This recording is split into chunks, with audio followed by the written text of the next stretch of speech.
pour la bande originale du jeu, on a essayé d'être... For the soundtrack of the game, we tried to be very close to what is done in film. Constantly asking at each place in the game, why are we putting music here? What is it going to say? So we focused the music on bringing emotion, which is interactive, and supports the character's arc. I'm sorry, honey. I'm sorry.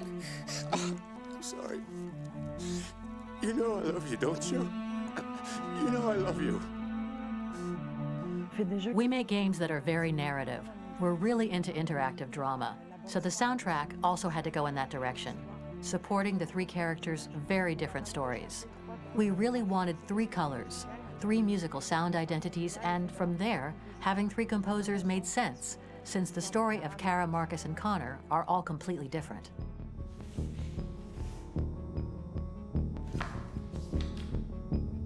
You recognize him? It's Carlos Ortiz. For Connor, we wanted a soundtrack that could be very cold and very mechanical, very machine-esque somehow. For Kara, we wanted a soundtrack that would be very moving and emotional. It was about the quest for identity, but it was also a journey about love and empathy. And for Marcus, we wanted something epic, something that would really represent the grand aspect of his quest.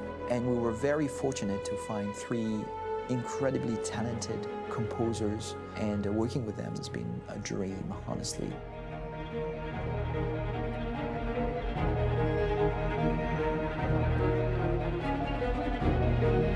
My name's Philip Shepherd, and I'm a composer and a cellist and a producer. And today we're at Abbey Road Studio One, which is my favourite studio in the world. And today we're recording the soundtrack for Kara from Become Human.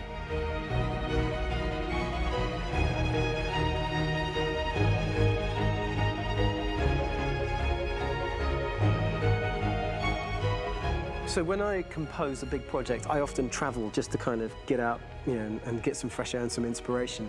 And I go hiking and traveling in Montana a lot. I had a log fire in the room that I was staying in, and the flames were kind of making absolutely direct music. And it became the basis for Kara's theme, and it sounds something like this.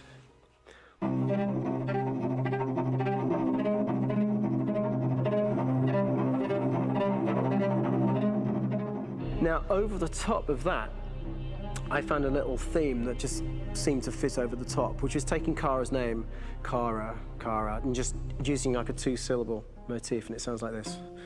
We're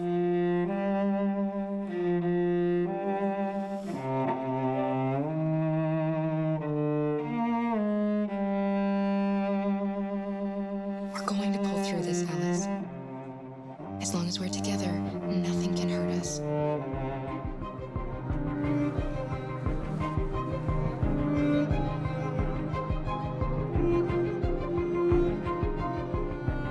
And all the time that's fitting over.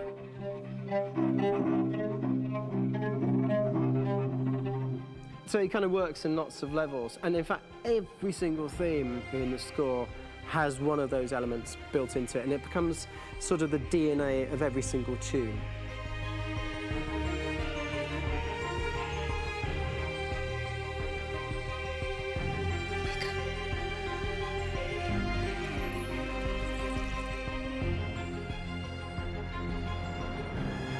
For me, writing this theme for Kara, I actually had to tap into what it feels like to be a father to daughters. I really had to tap into everything I feel about my daughters and thinking, well, if I had to write music for them and that sense of trying to protect them but also give them the freedom, that's totally where it came from. Because each composer has been given the sort of narrative responsibility for very different characters, I haven't had to sort of go into other styles. I can actually be very loyal to this particular character and sort of hopefully encapsulate her. But it means also I've suddenly become very connected to this character. And if for some reason it goes to game over earlier, I'm getting mortified, you know? They're over there! Starting a new project, for me personally, it's always finding the right tone, finding the right color, I like to call it. For me, it's finding that right texture that actually sits against picture really well. One of the biggest things is I created custom instruments for Connor.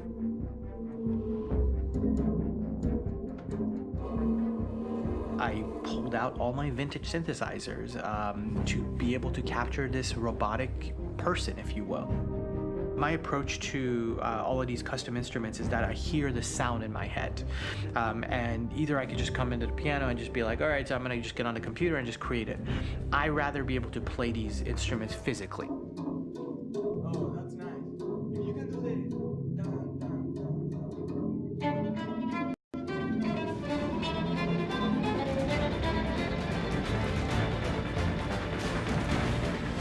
As soon as you see Connor the first time, there is a really interesting thematic idea that you hear, and that's just made out of a Moog synthesizer, but completely manipulated in multiple ways. And it's robotic. It has a little bit of an emotional to it. He's on his mission, so you feel that as well. So it just kind of gives you that cold, motionless, with a mission in hand that you kind of feel throughout the whole thing.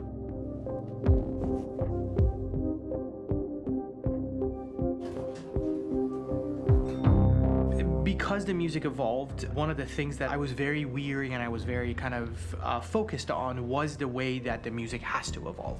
So my idea behind it was that Connor is a singular android that could at any point become a deviant or could actually stay as an android. So I created a more or less an Connor theme, and then I was able to just manipulate it in different aspects of it. Is everything okay, Lieutenant? Chris was on patrol last night. He was attacked by a bunch of deviants. I'm a human being writing for a robot, and throughout Connor's journey, he meets someone, he meets a partner. So how do you deal with a robot feeling? And I've met a partner that I'm gonna work with, or all of a sudden he sees a dead body. Does this robot have an imagination? Does this robot have a feeling? And if yes, how do you translate that into non-emotional music? So it basically at any point I was just like, I can't do this, and then I just do it. Property was damaged and fires continue to rage in several major districts across the city. Some people are asking, have androids become a threat to our security? When I first started really digging in on Marcus, the one thing that I really tried to capture was the transformation process. You know, Marcus is this android that evolves over the course of the game and really goes from kind of figuring out that he's more than just an android. You know, he's starting to develop kind of a human soul in a way. Try to imagine something that doesn't exist, something you've never seen. Now concentrate on how it makes you feel and let your hand drift across the canvas. The other side of Marcus that I really latched onto was that he almost became a savior for a lot of the other androids in the game. So when I started developing the theme for Marcus, I really made it like a church hymn.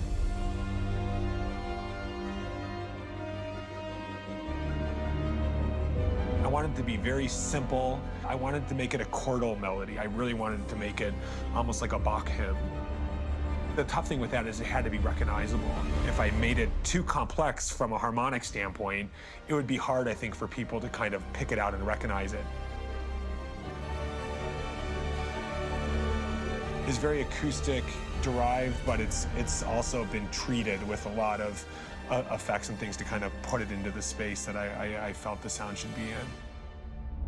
It can be beautiful, it can be haunting, it can be extremely powerful from an action standpoint, and I'm really happy with the way it turned out. The music is there, but it's subliminal and it's emotional, and people are feeling it, and it's not distracting. And that's tricky with a game like this, where you have to have a lot of ins and outs like that, where the music kind of has to get in and out of these moments. This is a war we're fighting with the humans. If we fail, they'll destroy us. I think the game's been put together so well where I just wanted to make sure that I wasn't ruining the emotion.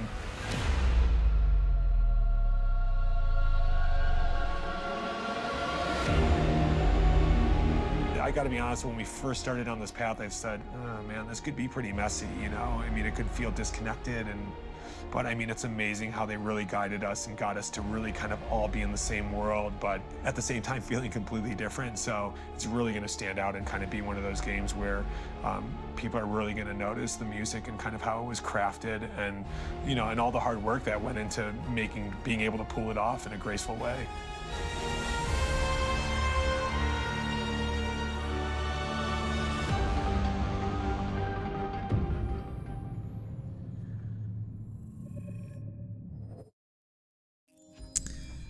Ja, Musik ist auch immer ein wichtiges Thema. Soundtrack, Musik für Film und auch Videospiele. Man merkt es immer extrem daran, wenn man mal einen Film schaut und irgendeine Szene nimmt, die halt mega krass ist von der ganzen Atmosphäre und dann einfach mal den Ton ausmacht.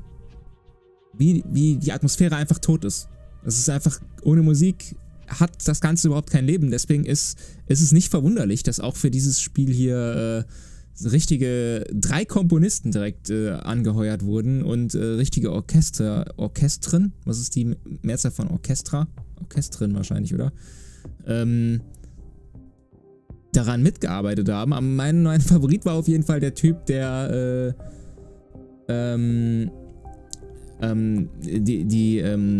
für Connor komponiert hat und dann in seinem Studio da mit der Wäscheleine an der Wäscheleine seine Sounds gemacht hat, ey.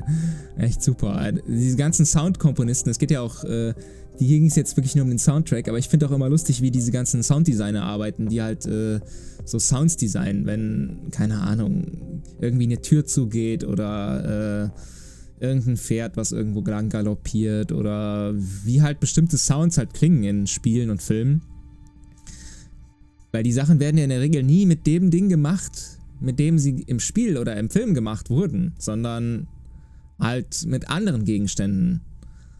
Und zum Beispiel diese Pferdegalopps. Das ist ja eigentlich nie der Sound, den man hört bei Pferden, die Schritte, die das Pferd wirklich gemacht hat in dem Moment, sondern das ist meistens, sind dann irgendwelche Kokosnüsse oder sowas, die der Soundproduzent dann quasi irgendwo gegenschlägt. Und das klingt dann halt genau so. Das finde ich halt immer mega faszinierend, wie kreativ die Leute sind in dem Krempel, den sie benutzen, um dann halt die jeweiligen Sounds zu machen.